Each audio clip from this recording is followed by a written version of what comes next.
Welcome to the Real News Network. I'm Paul Jay in Washington. The global economic crisis is just that, global.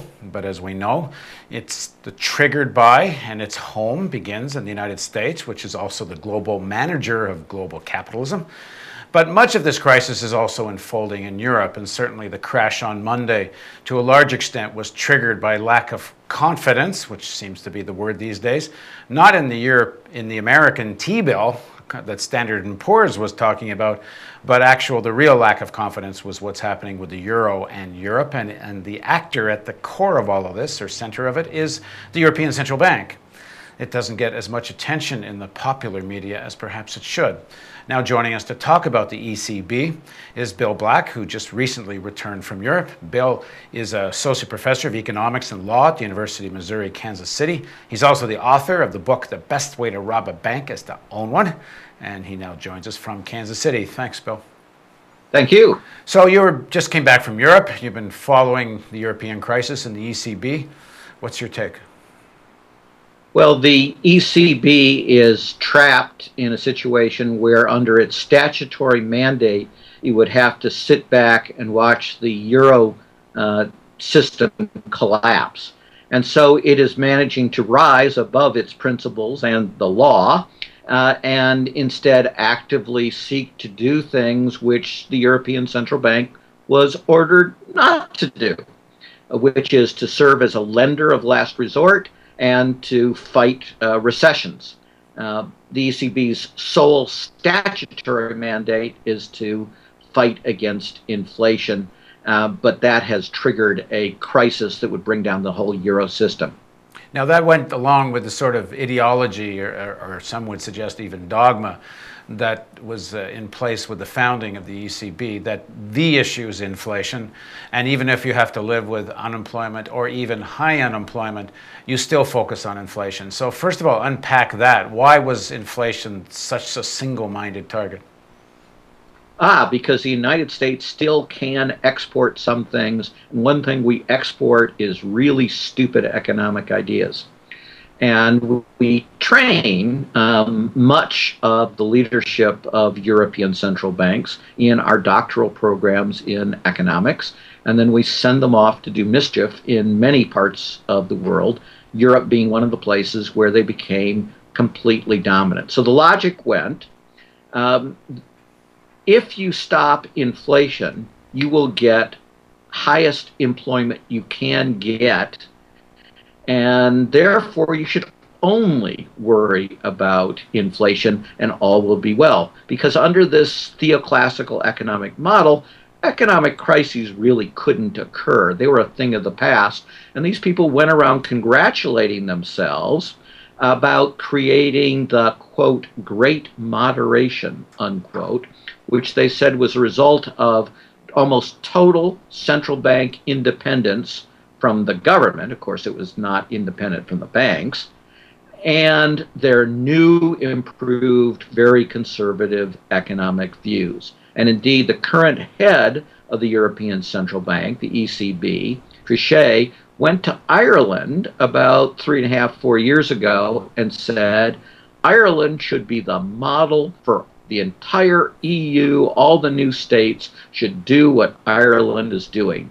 And that was, of course, just before what Ireland was doing, which was massively fraudulent, went right over the cliffs and caused an economic disaster. Okay, let's just back up a sec. When you say inflation was at the core of their economic theory, but that really meant to them keep wages down, didn't it?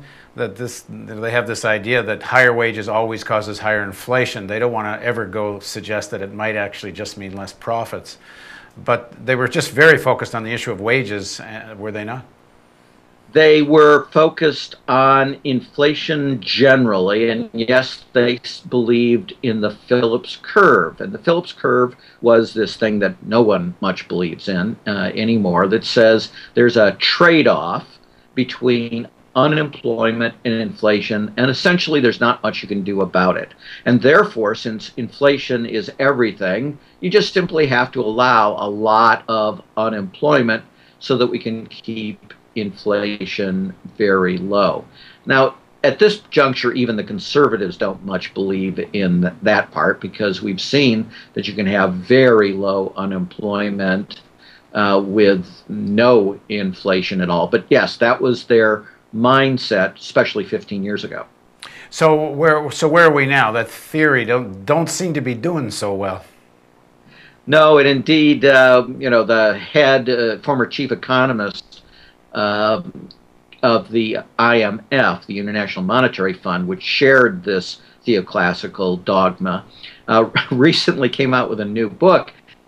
And I was listening to his book talk. It was fantastic. He said, well, the problem with his old book was that none of the crises that actually happened in the world were possible under his theories. So they had a book which wasn't real good in terms of being useful, because the things that actually happened in the world couldn't happen. It sounds like that Greenspan oops moment where there was a flaw in my theory. Of course, that was then. Now even Greenspan doesn't seem to want to talk about the flaw in his theory anymore. But where we're at now, the need for the ECB, and I guess that to a large extent means Germany, to actually pay up or pay out in terms of defending the periphery rather than pushing the crisis even more into the periphery. They seem to be still so reluctant to actually take those kinds of steps. Yeah, here's what's happening. And this one, many economists actually got it pretty right a long time back when Europe was thinking of creating the euro. And the economists said, this is a dumb idea, because you're not really forming a union like the United States of America, where if there's a big, hurricane, Katrina, then you use federal funds to bail out the states to the tune of, if necessary, hundreds of billions of dollars. But you are putting everybody in a straitjacket of the euro was going to have the same value everywhere. And what economists warned was, what happens when you have the first really big recession? And what happens if that recession, like most recessions, isn't uniform, but is more concentrated in the weaker states? Then you're going to have a system where you have no ability to respond to the recession. So what do? How do you get out of a recession, or especially a really bad one? Well, the first thing you do is devalue your currency. But if you're a member of the euro, you can't do that. The second thing you think about doing is to run a budget deficit, because the reason you have a great recession is that private demand is insufficient. And so what you do is add governmental demand, and then you recover more quickly. But the Growth and Stability Pact of the EU, which is an oxymoron because it really stands for anti-growth and disaster, says you can't run anything more than a trivial budget deficit, even when you find yourself in a recession. And the third thing you might do is have a really easy monetary policy. But if you're the periphery, there is only one monetary policy for the EU. It's set by the ECB, and Germany and France completely dominate what the ECB will do, which is to say, if you're in the periphery and there's a big recession, you are in a world of hurt, because Germany and France are going to run the EU and the ECB in the way they want, and that means throwing you to the wolves, where you have no ability to recovery. And let's talk a bit about the wolves. There was a money manager on TV in the last day or two. He used the term sovereign raiders, which I thought was pretty good. What's he talking about? And he's talking about the next raid being Belgium. Yeah, so what I've just described is that all the nations that joined the euro gave up their fiscal sovereignty, and indeed their economic sovereignty. But they still have an Achilles heel, and that's their sovereign debt. In other words, the debt issued by the national government, or indeed in many cases their state governments if they're a federal system.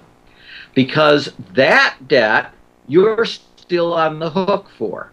And unlike the euro, which of course has one price, that debt is going to get set in a marketplace that is subject to speculative attack. And that means massive volumes of shorting can occur, and they can attack anybody's debt that they want, and they can move from one target to another and whipsaw them. And what's the objective of the attack? What do they get out of it? Make money. How's it work? They're betting that the interest rates will increase for that country's debt. In other words, the debt will fall in value. And if you're shorting it, that means you make money when that happens. So if you can generate a crisis and a feeling of crisis, that's perfect. And as I say, these kind of rolling, if you think of World War I with rolling barrages of artillery that are sequenced carefully to permit your attack to go forward, that's somewhat analogous to how they're going to do these things. Now, that means that you become completely untenable if you're Greece or whatever, because you can't pay those kind of interest expenses, and you no longer have a sovereign currency which allows you to pay. So the United States is nothing like Greece, and indeed Warren Mosler's famous line is, because we're afraid of becoming the next Greece, we're becoming the next Japan. So they get you in this vice. On one side, you pay higher interest rates, and then because you can't really sustain that, they get you start a privatization of state-owned assets. And as we know in Greece, they're even going after some islands. But that's happening in all of these countries. Right. So you create a budgetary crisis because the debt becomes so expensive. Again, if you were a nation like the United States, it wouldn't be a crisis. You would be paying it off in your own currency. But that's no longer true of any nation that's part of the euro system. And then you have a situation like Iceland, who has a referendum, and they say, well, screw the banks, we ain't paying. Is that an alternative? That's right. Indeed, one of the reasons I was brought over to Ireland, we had an economics festival, and we brought deliberately experts from Iceland and from Argentina to explain to the Irish there were real alternatives. So the periphery is not all one uniform group. Ireland ran a budgetary surplus. What happened in Ireland is the government went insane. The banks, the big 4 or 5 banks in Ireland, were engaged in massive growth and lots of accounting fraud. And they got into huge trouble, and this finally was triggered, but not caused, by Lehman Brothers collapse. And so the Irish government, without consulting the population, without consulting experts, without consulting the opposition, decided to give in virtually a blanket guarantee of all the debts of the Irish banks. Now, the Irish banks, of course, their deal was, we will pay you to the extent we can pay you. And if we don't have enough money, you get 12 cents on the dollar. The Irish banks borrowed enormous amounts of money to fund their growth from European banks, particularly German banks. And that's why Germany holds its nose and ultimately votes in favor of the bailouts. Because these bailouts are not really of Ireland or Greece. These are really bailouts of European huge banks, particularly German banks. And so if you don't do the bailout, bank after bank fails or has to be bailed out, and then you have to pay the political cost of bailing out your bank. If it sounds like you're bailing out Ireland, you pay some political cost, but it's actually less. And of course then you can feed the right-wing nationalist forces in Germany and blame it all on Irish workers and Greek workers and Spanish workers. But the reality is it's a bailing out, as you said, of German banks. Thanks very much for joining us, Bill. Thank you. And thank you for joining us on the Real News Network.